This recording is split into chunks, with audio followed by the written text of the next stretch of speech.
Remove gimbal cover before powering on. Long press to power on. Place the drone on a level surface and the gimbal will auto self-check.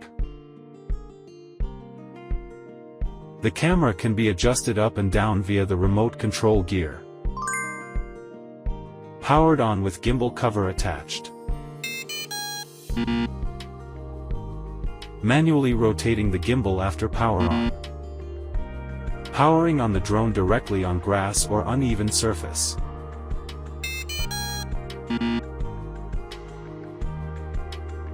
Camera angle cannot be adjusted during use. With the drone powered off, gently rotate the gimbal by hand to check for any blockage. Restart the drone to check if the gimbal performs self-calibration. If the gimbal enters self-check, it means it's working properly. If the gimbal feels blocked or fails to self-check, record a video and send it to Ruko support for help.